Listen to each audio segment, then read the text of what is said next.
with the week that's coming up, leaving Wednesday, starting Wednesday, I'm going to be gone for about a whole entire week. Live streams are probably going to be a secondary, if not even further down for me on the back burner. So teaching you guys this can maybe help you guys learn how to trade, which is my goal here, or teach you at least how I trade, so you can use it if you want to. So far, this strategy has been, or I guess I would call it this model because it's still SMC or SMT, whatever you want to call it, or ICT, whatever terminology you want to use, but extremely high win rate. Since February 5th, it has presented 9 opportunities, and I've had 1 break even, and today was my first loss, actually, which was pretty stupid. If you haven't watched the video, my YouTube channel, the recap, I highly recommend it. I literally got stopped out by 8 points. It was obnoxious, but either way, I would have got stopped out of break even. So just another break even trade.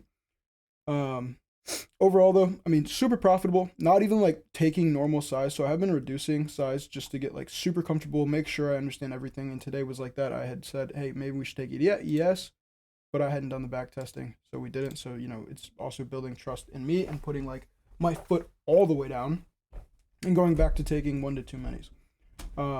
But so far so good, and I really want to teach you this. It's awesome. It is everything we've already gone over. If you've been learning from me or trading with me for a while, it's liquidity, fair value gaps, SMT divergences, all the normal stuff that you hear me yap about. It's just adding one more confluence, if you would, and it's virtual. It is awesome. So I want to try and wrap this up within an hour, jump straight into it, go over everything step by step on like how I really break my morning down. Just so, if you want to do it on your own, I'm not around, you don't feel like trading with someone, you just want to trade by yourself, you at least have this tool in your tool belt. So just like pretty much any part of trading, it all comes around your bias. Okay, having a bias is the most important part of trading, in my opinion, or at least when it comes to looking at the charts and really figuring everything out. A lot of people get confused on this part because they think it has something to do with, we've hit a fair value gap, or it's this or that. God dang, bro, why are you calling me? Hold on.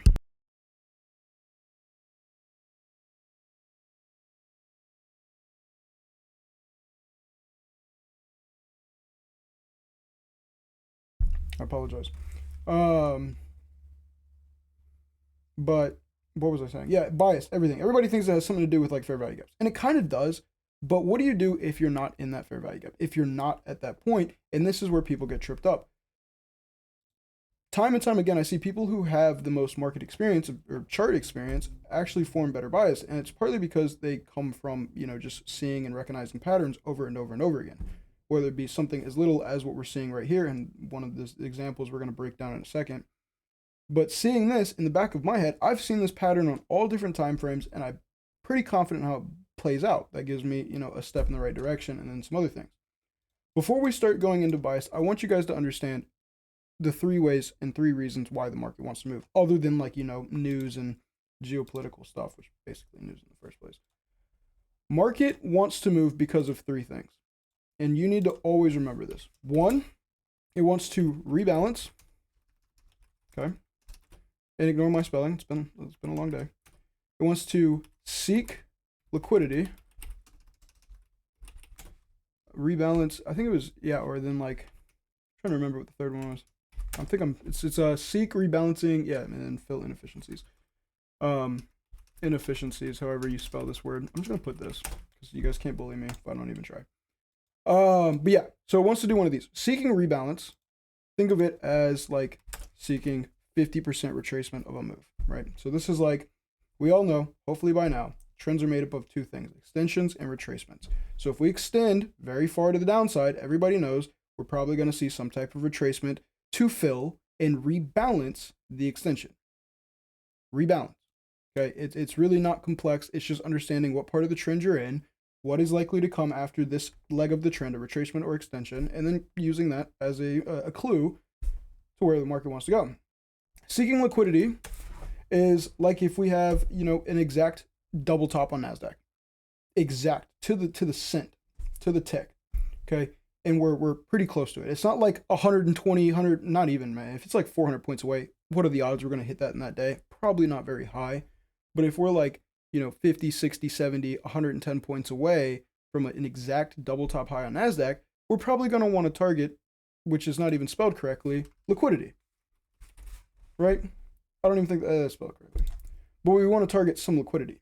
You have to use that a little bit in context clues because it is the fuel to the move, right? You can't drive your car if you don't got gas in it.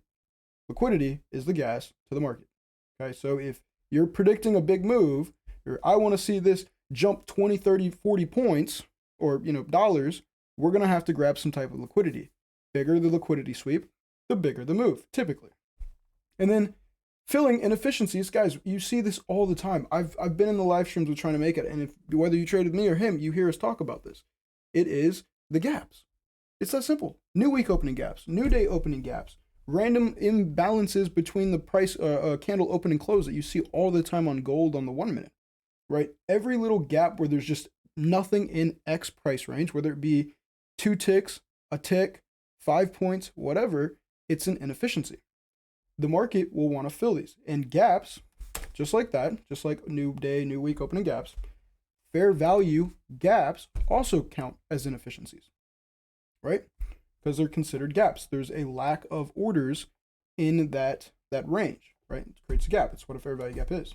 So knowing these 3 things, you can use what are we coming out of, right? If we just took out liquidity, if we just seeked liquidity, okay, we might have the fuel to move. If we just rebalanced a range, hit EQ, we might see an extension. Okay, if we have filled, same thing as rebalancing, if we filled inefficiencies, we might be able to get some move out of it. And the best part is when you can start to stack more than one of these, right? We grab liquidity, we rebalance a range, and hit a fair value gap. All that aligns in the same idea, in the same direction. That's a pretty strong confluence of, okay, this price might want to move in X direction. And that's ultimately, I don't know if it was this day, but it was one of these days where it worked out perfectly. And there's a trade recap on it if you care to know. But look at every time you see right here. Massive inefficiency. We rebalance the range, and we get a leg out of it. It's not the best example because it took the entire day. Up here, we swept liquidity and took out. And that's a pretty important spot for liquidity. All of this got stacked. We took it out. We had a very nice move, right? After an extension move too, right? So I want to use this day as an example. This is the 13th of February. It was a pretty banger trade. I was in it for 1 minute and 43 seconds and made $1,000. Okay, so if you really want to hear that by nuts, and that was on 5 micros. So if you have more cojones than I do, then go nuts, drop, a mini, 2 minis, 3, 5 minis, and the profit's kind of unreal. And no point in this trade was I in drawdown. That's the cool part. So never once was I really sweating, uncomfortable, or anything. And that's kind of why I'm going to show you this. So if let me move this. Actually, I can use that right there.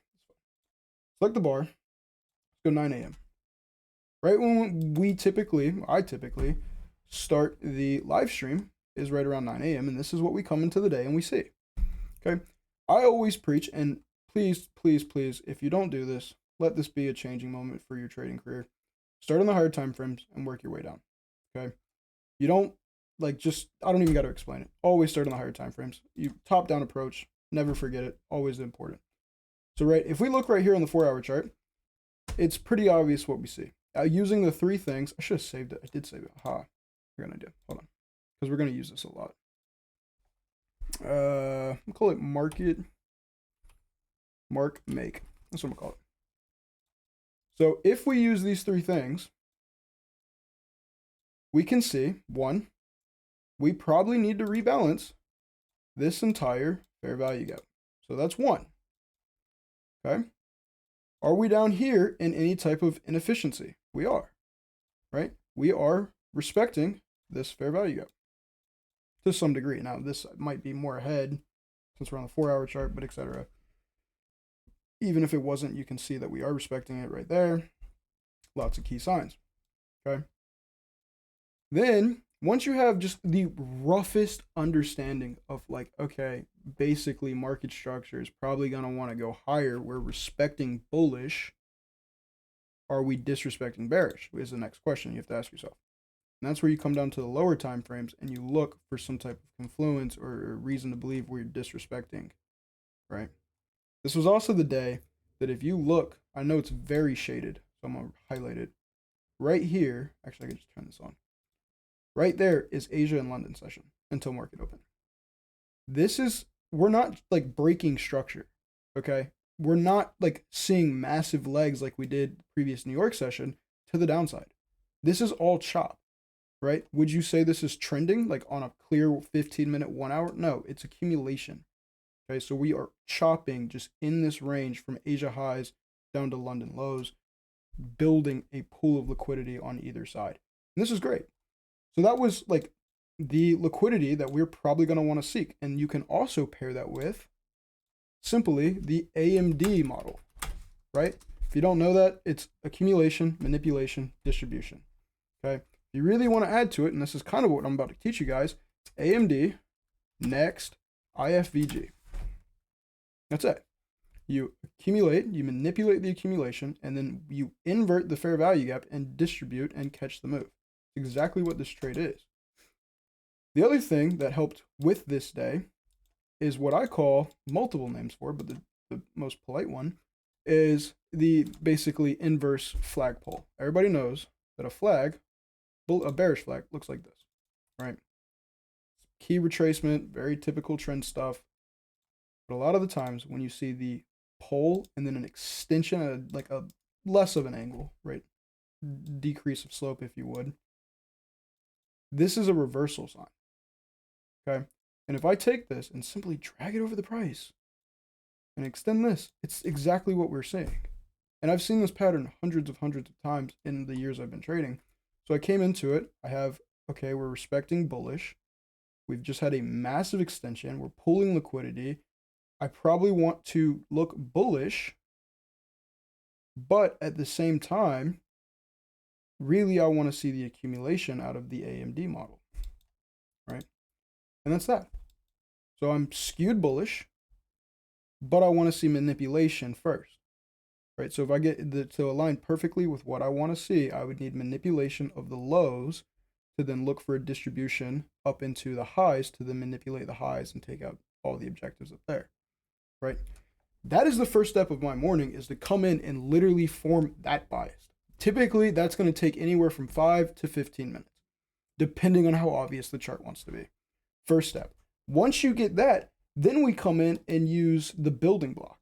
And if you don't know the building blocks, they're really not that complex. They're on my YouTube channel. I don't feel like teaching them all in depth, but it's like fair value gaps, order blocks, equilibrium, volume imbalance. Am I forgetting any of them? Stuff like that, right? Again, I think there's like 4 or 5 of them that are like super important, and order blocks arguably isn't really that important. But that's where that part of the morning comes into of, okay, once again, top-down approach. We already said it once. I'm going to delete the entire chart. I'll redo it tomorrow morning. We come in. What is this? What time frame are we on? We're on a 4-hour fair value gap. Okay, there's a building block 1. Okay, we are respecting a 4-hour, right, bullish one. So I don't know if you guys know this term, and if not, it's okay. But the wick, when you respect it, since, you know, we have to close on the other side, whatever, that wick is called an intermediate low, right? If you have a wick inside of a fair value gap, it is an intermediate. It didn't, and the wick may have disrespected it a little bit, but the body didn't, and it's still valid. It's an intermediate low or an intermediate high. Here's another key example, right? 4-hour fair value gap, but we had a wick under, so this is a 4-hour intermediate low, right? Just like right here, 4-hour bearish fair value gap that we respected, but we created a wick inside of it, 4-hour intermediate high, okay? Just more terminology and crap for you guys to know, but that's what this is. This is an intermediate low. Now, on top of it being an intermediate low, it's also, which you can see based on the color, is London low. This is where you'll see me put intermediate low, fair value gap, whatever, and then change the color to red. So all of my session liquidity is always red. If you haven't traded with me, now you know. It's always going to be a red line, just so I know it's more important than the white lines. When you have session liquidity, which is already pretty important, plus another confluence, such as intermediate low or fair value gap, well, okay, now it's even more important than being already pretty important. That's like super cool. Then when we break it down, are we still in the right time frame? We are. Um, it would also, oh shit, we're not actually, hold on. I gotta click it one more.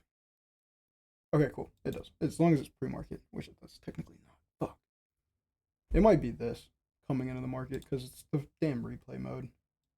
Yeah, it is. That's the 930 candle.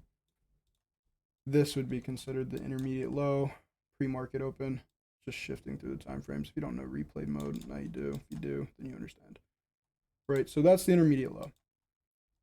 Okay, what else do we have? Then you start breaking down the time frames even more, right? We have all the 4-hour ones. We kind of skipped the 1 hour low key. What do we got up here? You see anything? Okay, I see more intermediate highs. Why? Or not really. It's not even really a fair value gap. Arguably it is. Arguably it isn't. If you really want to be like correct, just call it an intermediate high. Technically it is. So we got one there. We got anything else? Fair value gaps? Anything we need to really keep note of? New week opening gaps? New day opening gaps? No. Next time frame. We're not on time. Hello, mouse. Oh, my mouse just broke. It's my biggest fear, actually. Okay, cool. So this is 15 minutes before market opener, like a candle or two. Do we have anything down here on the 15 and the 5 minute? And this is where you really start to, the 5 minute and the 15 minute really sets up the morning drive. Okay. Using the 1 hour and the 4 hour, it gives you some idea, but you're gonna, like, all 4 hour candles, typically, majority of them, have crazy wicks on either side. It's very abnormal for a 4 hour candle just to be a massive, just solid bar. So once you get down to the 5 minute, especially as you're approaching, 15, 30 minutes in the market open, this is where you can start to really hone in. What is that morning drive going to be? Is it aligning with what my overall high time frame bias is? Right? Coming into here, we are still accumulating based on, like, remember, it's based on the entire session of this, like all the way from market close to market open after after hours session. Excuse me. This is all accumulation. So there's highs up here. We just took out previous London highs, so a liquidity sweep, but we still have Asia highs right there. Okay. Bam. Let's see. Market opens. Let me actually hold on. What is this? 13th. Let me pull it up in my trade history real quick, just to make sure I'm giving you guys like exact information. Okay, cool. All right. So once you get market open, and this is where you're gonna have to use some common sense, because you're gonna have to stick to your rules. A lot of people who I see coming to the market, they quotations do the pre-market work, but they freaking forget, bro. And why would you do all the work if you're just gonna forget? You know what I mean? It's kind of pointless. Well, it's not even kind of. It's pointless. You might as well just wake up at 9:28 and just get on the charts. Because if you don't remember, what the hell are you even doing? So if that's you, easy solution, dude. Get a notepad on your computer, get on whatever, and write it down. I saw a really, really good. I think I even reposted it on my Instagram, so go check it out. But it's like the old folktale about a snake and a saw, right? The snake climbs over the saw cuts it, it gets super mad, and it starts trying to fight a saw by wrapping its body around it and squeezing really hard. Well, what do you think happens to the snake? It dies. And that is what ends up happening if you are not like sticking to a predefined plan inside of trading. Shit, Top Step in nine, like literally, there's research proven that more people who do pre-market analysis and stick to a predetermined plan succeed. So if there's literally data and reports and studies done on this and you're not doing it, then you're kind of shooting yourself in the foot, in my opinion. But you do you. Anyway, before I get sidetracked in my rambling, we come out of here and on the low time frame, we've just swept liquidity. Okay, as I said earlier, liquidity is the fuel for the move. Right? What time is this? Okay, so we got, bam. Should be, yeah. Right, so now we have fuel. Low time frame, we got a little fair value gap, intermediate high on the 5 minute. Nothing like super duper important, but just other stuff we could take note of. Right, I still remember my bias is bullish. I want to see a manipulation of the lows for the accumulation and everything. I want to seek liquidity, take out, and remember, this is not just London lows. This is intermediate London lows. So two very important things, very key targets that we possibly are going to want to sweep. So that's ideal. On the contrary, let's say I am wrong, right? As a trader, your job is to adapt and well, I was gonna say, yeah, adapt and improve, whatever the actual saying is. So if I am wrong, okay, then we're gonna go higher, and based on my high time frame, after an extension, if we go higher, then we can look short. So I have one of two options today: looking for a drop and a pop, or if I'm just completely wrong, I'm looking for a pop and a drop, right? Because after the pop, if this one is right, I would think short because high time frame bearish, right? But we're trading the retracement, counter trend. So that's the plan. Or if I'm wrong, we take out like 950, these highs, fill some of this imbalance or whatever is going on over here, and then we look short, right? Name of the game. Market opens, and right off the rip, bam. Oh, I thought it was like right there. There it is. We just straight take it out. I mean, like clear as day. We take it out. We remember we are still respecting the 4-hour bullish, right? Why is this box here? Why do I have a freaking box drawn here in red? Because it's a 4-hour fair value gap. So even though we just wicked out under it, did the 4-hour candle close all the way down there? No, not yet. So right now we are still respecting bullish. Why should I be bearish? Shouldn't. And we just manipulated a very key point. We took out intermediate lows, we took out London lows, and we just manipulated all the accumulation. There's no way in hell you guys should be bearish at this point, right? Everything in your pre-market analysis is coming is coming true. Don't forget it, right? Now this is where the bread and butter happens of the strategy. So if you're kind of half-assing paying attention, maybe pay attention now. So once you get, let me reselect this. Actually, no, fine. Once you get the leg from 930 to your point of interest, POI, any of the shit we marked out already, this is where you have to, quote, do the work. And that is because this leg from 930 to your POI is where you have to find your entry, okay? And the reason this is called SMC IFVG model is because it's all based around a quick scalp off of the inversion of a fair value gap. So you look through this leg, and technically you kind of meant to start from the 5-minute down, just makes everything easier. But you shift between the 1 minute, 2 minute, 3 minute, 4 minute, and 5 minute. I know it's a lot of minutes. And if you don't have them, right, if you don't have the 3 minute or the 4 minute, there's some like weird stuff on Top Step. If you use that, and if you don't have it on TradingView, then just use some common sense, guys, right? How many 1 minute closures do you need for there to be a 4 minute closure, right? You don't have to have it, okay? You can do it. It's just more work and not visually appealing. Who really cares as long as you have common sense? Hopefully that makes some sense, right? But we come in here, and in this leg, you're looking for the time frame that has one fair value, okay? If there's 2 fair value gaps or 3 fair value gaps, you're on the wrong time frame. You're looking for the time frame that has 1 fair value gap. Okay, hopefully I've made myself clear with that. 1 fair value gap. So there's 1 on the 2 minute or 1 on the 1 minute right here. But with that said, you want to make sure you're using the highest time frame. Okay, the highest time frame with 1 fair value gap in the leg into your POI. Okay, so we found 1 on the 1 minute. Okay, I don't stop there. I check the 2 minute. Is there anywhere in here another fair value gap? No. If you really want to be safe, you can even go to the 3 minute, but to be honest with you, if it's not on the 2 minute, it's probably not going to be on the 3 minute, and vice versa all the way up to the 4 minute, right? It's just not going to be there. So we find 1 on the 1 minute. We're coming out of our POI, point of interest. So we have the fuel, we've seeked the liquidity, we've filled the inefficiencies with that 4-hour fair value gap, and we manipulated the accumulation. Everything is aligning perfectly here. Once we invert that fair value gap that we find, you can enter your trade, right? In this instance, it's a long.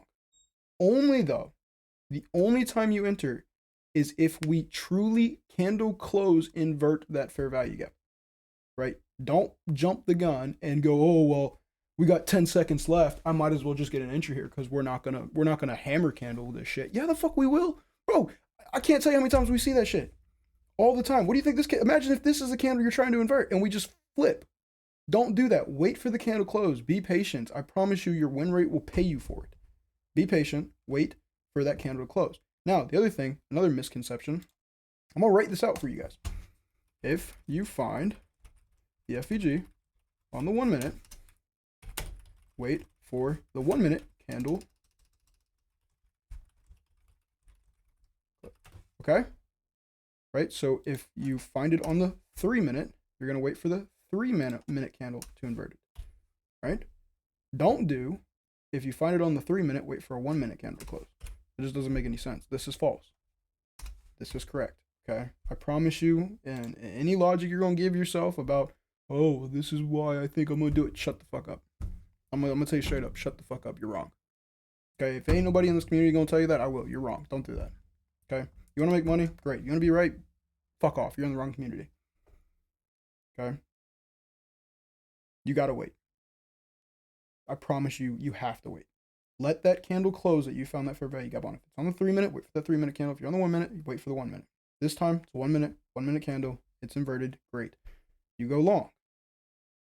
Now, you have a couple options with your stop, transparently. You can put it all the way to swing low if you really want, but you're going to be risking a ton. If you have a structure, you can risk the bottom of the structure, or you can risk right under the fair value gap. Okay? If you risk all the way at swing low, you have the safest and lowest probability of getting stopped out, but gosh forbid you do, you're getting smacked pretty hard. Okay? I don't do this. I don't put my stop all the way at the swing lows. I think it's way too much risk. And guess what? If we just come back under this fair value gap and close, I probably want to be out of the trade already because I'm just wrong. Right? There's no point, because are you really going to watch a candle, this next candle, tweezer this entire one and still be in the position? No. You're going to be shaking in your boots going, why am I still in this trade? So why are you? You want to be somewhere in between that and the structure or that and the fair value gap, that's fine. Typically for me, guys, it's 25 points. 25, 30 to, like, I'd say it's realistically, it's like 25 to 35 points is averagely what I want to risk per trade. If I have to risk more, like it's just a massive candle day, then I will just downsize. But right in that range is where I think the sweet spot is. So trading 1 micro or 1 mini, that's anywhere from, 500 to $700. That's too much risk for you. Okay, that's fine. Jump down to, 5 micros. Okay, 5 micros is anywhere from 500 to, wait, I think my math is wrong. Is my math wrong? No, 50 points. I'm sorry. 50 points is the max I want to risk. My math is all screwed up because I've been trading freaking micros lately. 50 points is the max. 25 points is healthy. Anywhere in between is okay if it's like absolutely needed. Okay, I think if you put it way too close, there's a probability, especially when the inversion candle, you typically will create a fair value gap, and sometimes, we might just have a wick into it. If you get wicked out and then it moves in your direction, you're going to be pissed. Right? That's what happened today to me. So, somewhere in between, 50 points, 25 points, kind of use some common sense looking at the candle. If we come back down, way down here, I'm probably not going to want to be in the trade. Just put your exit there. Right? It doesn't have to be all the way close. It's up to you. It's fully discretionary. All I recommend, don't put it way too close and don't put it way too far away. Pretty easy. But take profit is where things get fun. You want to have at least a 1-to-1, at least. Okay. Yeah. It's pretty simple. It's not crazy. It's 20 for a mini at least is $20 per point. So 10 points, 200, right? 20 times 10 is 200. Hopefully you guys can do that math. But then again, I can't spell balance half the time, so I'm not judging. But then anyway, for TPs, you want to target the POIs that we created to the upside, okay, or have created since. So in this instance, that's 832. We can target these highs right here at 820. You can even target day high, right? Because if you remember or know anything about liquidity, when you sweep liquidity, you are going to have the highest probability of a reversal if it's like a true liquidity sweep. Now, I don't really remember exactly where this trade pivots. I do know that I took profit just beyond this. My exact exit for you guys is 800.75. So for me, my trade was basically there. I'm not going to get it down to the same tick. But right, on this contract, I'm risking $820 to make $2,000. Right? That is pretty damn fine. I don't know who's going to complain about this risk reward, but if you are, by all means, go nuts, complain, I don't really care. And the reason you might be like, oh, well, Sam, that's only like a 1 to 2. That ain't even that crazy. Okay, that's fine. If you think 1 to 2 or 1 to 2.5, 1 to 3 is not crazy, fine. I hear you. I've taken trades where I have like a 1 to 50, bro, and it's awesome. It's the greatest feeling in the world. However, how many losses do you have like realistically take to really see that? And are you comfortable knowing, oh, I just lost 49 trades? Let me take this again, and if I hit it, then make all my losses back, right?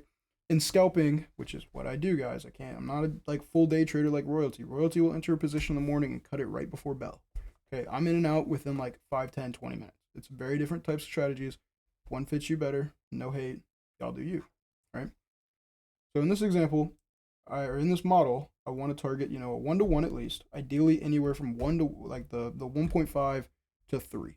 I'm not looking to catch all the way up here to 940 and take out the highest objective, right? I'm just not. I want to make my move and then call it a day. Can I really not grab this? Oh my God. Oh, fuck.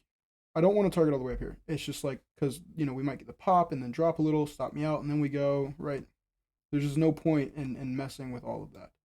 I'd rather just make my $1,000 or whatever and call it a day. And I feel like the majority of you guys, whether you'll admit it or not, probably do too. If you could make $1,000 in the first hour of market being open and just be done for the day, why wouldn't you? Now, if you want to have the debate, I'm happy to hear you out, but that's how I feel. So once you're in the trade, you just simply let it ride, right? And you can see if you like manage it too close, you would have gotten stopped out here. So you do have to at least give it the inversion of the fair value gap you inverted. And I think just add a little cushion in case it's a wick, guys. It's the same thing if you're shorting off the fair value gap. Yeah, I mean, Jackson, bro, some people are definitely probably here to lose money. And you can see, so that's where I took profit on this candle, or actually it was this candle right here. That's why I was in it for 1 minute and 43 seconds. Think about that. I made $1,075 in 1 minute and 43 seconds, bro. And then I went to the gym. Ain't that pretty cool? Now, do I know? I wouldn't be surprised if we take out all of this objectives. Yeah, low resistance, liquidity, and whatnot. There's just no reason market makers, aka Mirage, wouldn't want to take all this out. So you can always use that. You can trail it, right? For me to say, oh, you have to take profit at this fixed price because, like, no, right? If you want to, use other proper trade management, really, nobody's gonna fault you. Nobody's gonna be like, oh, that's bad. No. So if you want to, trail it, have a very nice stop somewhere, and just trail it along and have I do recommend though, if you're gonna trail it, have a fixed TP. Always have a fixed TP. But if you want to trail it, let some breathe, have runners, whatever. Nobody's gonna fault you. How you manage your trade is how you manage the trade, and that's fine. But as long as you guys get good entries and solid trades, really overall, then you're gonna make money, and that's why that's the most important part. And why I really want to show you this. So again, really, really not complicated. Everything from forming a bias to not. Let's see. I'll show you another trade. February 18th. I have no idea what this trade is, but we're just going to jump to it and see if I can spot it. While I do this or set this up or find the trade, do you guys have any questions?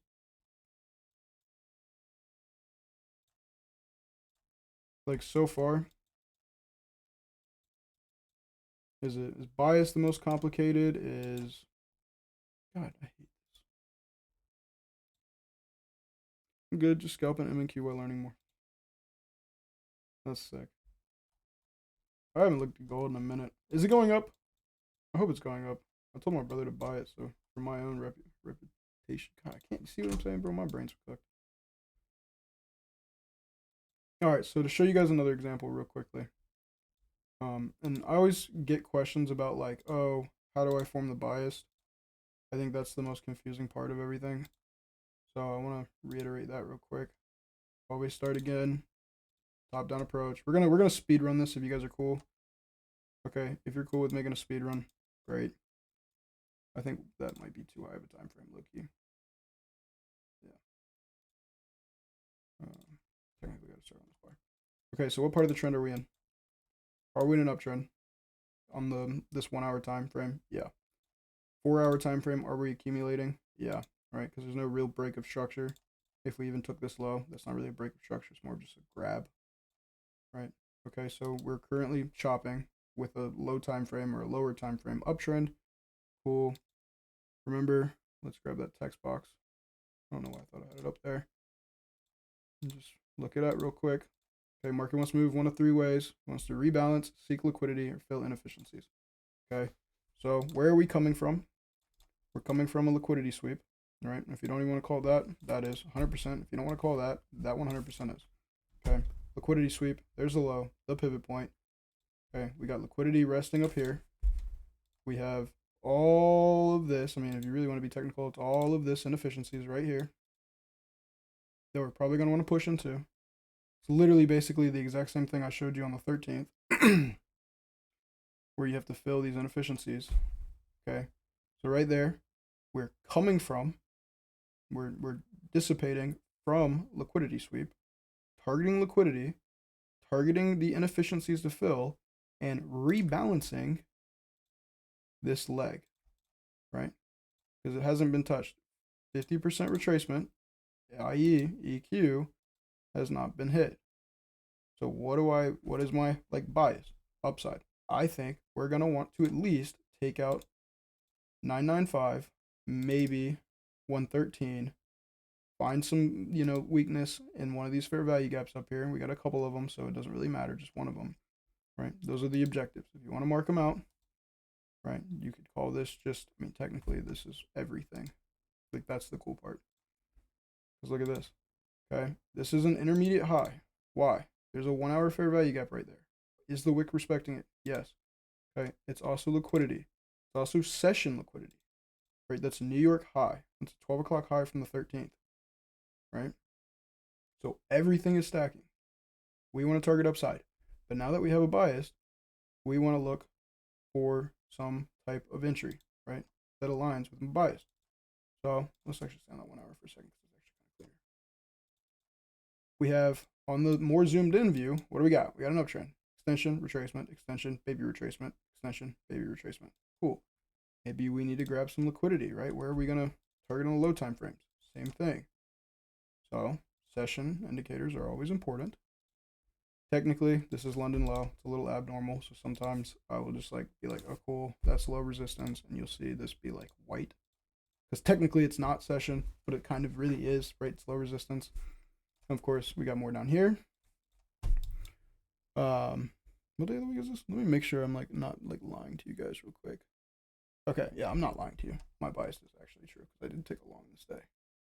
I made $540 in 3 minutes. Let me pull this up just so I'm not dyslexic. Cool. So, ta-da. Okay, how do we form this bias? Okay, so trade idea. Now that we have some meat on the bone, there's of course more. So either one, I want to see a manipulation of either one of these session lows, maybe even all the way down to here. I don't care. Either one is fine. I want to find a fair value gap in the leg that pushes us lower, and I want to target roughly the 25,000 spot, okay, give or take. Maybe I'm going to target this London high, okay? Maybe it's going to be London high. I don't know, right? Really depends on where my entry is. Really depends on what I want to see, okay? Maybe we're going to create a 930 high that is just stacked with liquidity, and I choose to target that. It's completely up to you guys. If you want to trail it, again, I don't have to reiterate myself. It's fucking up to you guys. Long story short. Put it back on 15 minutes. Just skip ahead. Might have went too far. I did not. Oh, and we had 9:30 news. Ain't that some? Oh, fuck. Well, there you go. There's the cheat sheet if you really just want to get a quick glance. And then we go to the 5 minute. Same shit. It's literally just rinse and repeat the time frame. What is this? 5 minute downtrend. Okay, we got inefficiencies all within here. Intermediate highs. Imbalances, inefficiencies, etc. We even got a very nice 5 minute intermediate high right here. Right? Intermediate high. And sometimes, guys, I like to label it out. You don't have to. You can. I don't give a fucking color code it. Doesn't matter to me. But it's just, again, just more information. Still, my bias has not changed. Okay, something crazy has to happen for me to change my bias coming into the market. Freaking 5 minutes before market open. I'm typically on my phone. Okay, click. Manipulation. Okay. At this point, though, I'm not foaming at the mouth yet for long. Because what if we do want to come take out these London lows? Wait, that is London, not London lows, Asia lows down here, and then look for an entry long. That's fine too. Okay. But we have hit a POI, so I have to start the process. I don't even know what time frame I was like actually trading on, to be frank with you guys. So we're gonna have to do this real time. So we come down, click around. Okay. Typically, I'm not gonna lie to you guys, when we have hit a POI, I am shifting between the time frames just to see, is there a time frame I need to be looking for that has a fair value gap? Nothing on the 1 minute. Okay, so sometimes I'll check the 2 minute. I'm trying to remember this trade. It's not coming to me, so was it on the 3 minute? I feel like it could have been on the 3 minute. No. So right, nothing, and we're moving. I'm not chasing. I honestly have no idea what time frame this was meant to be on. I could like cheat and draw out my entry based on time and everything, but I'm not going to. It's next to me. I haven't missed it. I know that much. Let me click around. Nada. Was it the 5 minute? Hold on, this might be. Oh, I think I remember this trade actually. What the hell was it? Okay, I'm stumped, but I'm sure I can see it.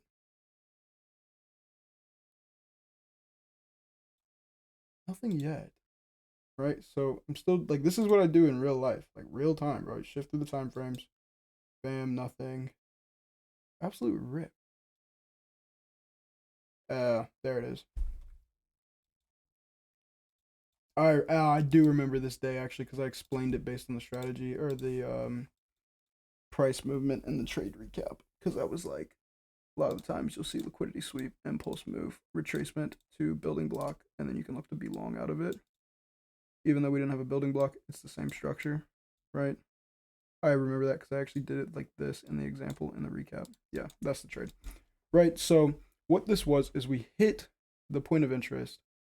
Okay, we had a nice extension move. Okay, looking for the trend, this 2 minute, 1 minute, 3 minute, whatever time frame, to continue to trend higher to take out the objectives. Right, shifting through the time frames, we see a retracement. Okay, as long as we can create a higher low after creating a higher high, I probably want to continue to look bullish. And sometimes if you don't get like a perfect one, like the first example, you'll see like a 5 minute, leg higher.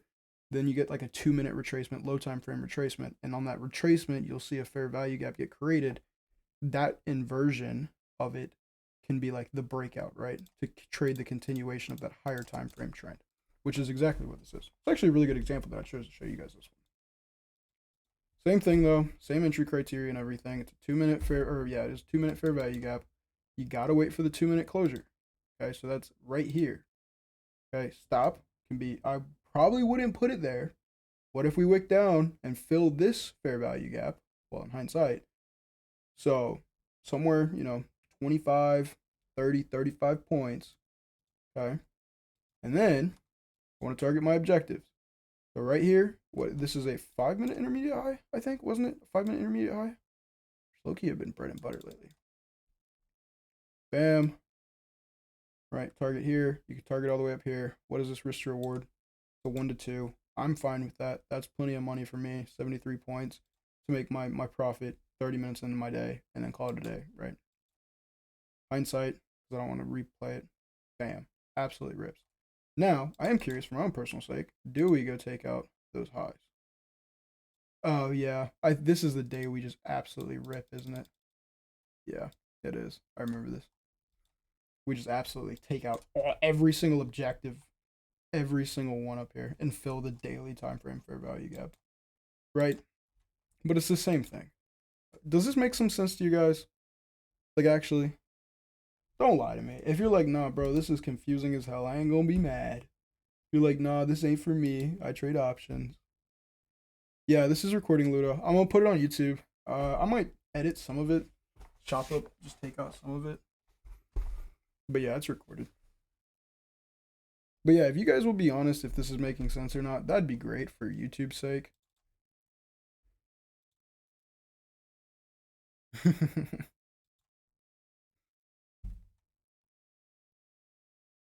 Yeah, I think so too, Kat. Because there was like so much more. I mean, I think we And this completely changed my entire bias, if I remember correctly. Let me check. Yeah, because if you look right here, this intermediate high that we had marked out is the daily fair value gap, which is why in the trade recap I go over what my potential next day bias is. And if I look on the 19th, I was actually long, but I'm pretty sure I had a bearish bias. That was like Thursday or Friday. Good lord. It was just the other day. So yeah, I mean, again, it's not super complex. Now, if you do decide to take this like trading model and just run with it, one of the predicaments you're going to find yourself in is you're going to see an inversion of a fair value gap that was created pre-market. Okay. Right. You're going to be like, oh, there's a fair value gap. So if we invert this one, I'm going to go long. If you really, really, really want to, sure, I guess, but I'm not going to take it with you.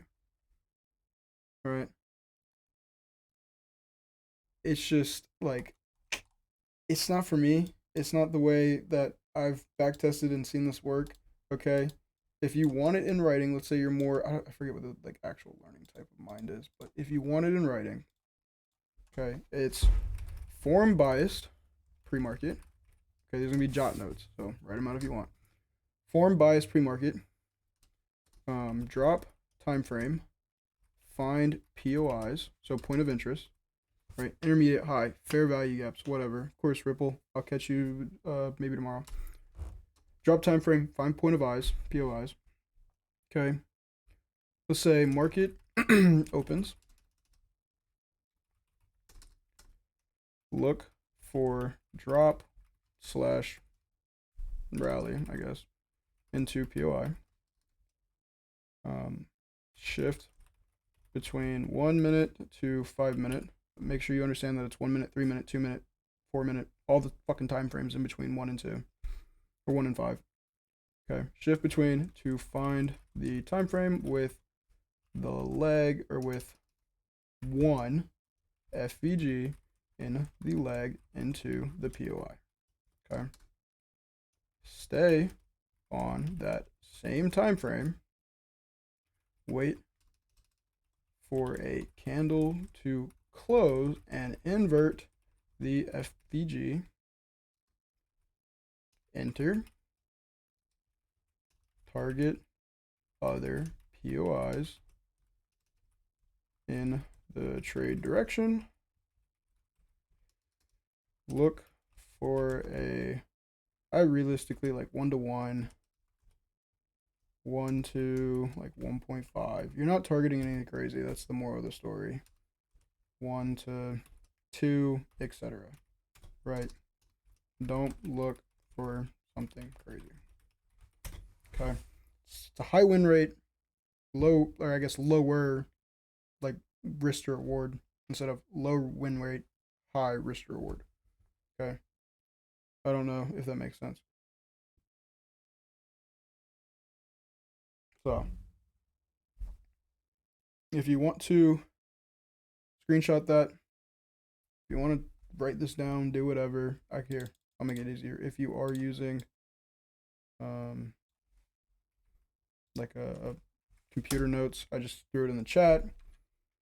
Copy and paste it, put it in your notes, maybe edit it from there, just save you some work. Right? Really, really not complex. I cannot explain that enough to you guys. It's not. Okay. And now with that said, up until today, I had a 100% win rate, and then out of the 9 trades, I lost 1. So if you guys know what that win rate equals out to, then let me know. I don't. I think it's like 73 or some crazy shit. Right? But understand, there's gonna be a day you do lose money. Whip-de-doo. Part of it. Okay. So size for the loss, don't size for the win. Wins will stack over time with a high win rate, and you'll be profitable. Super cool. 88. Damn, how'd you do? Oh, damn, 88% win rate. That's pretty banger. That's pretty banger. I'll take an 88% win rate. So, cool deal. If you have any questions, put them in the comments. Find me on Discord. Just let me know, and I'll help you guys out. But yeah.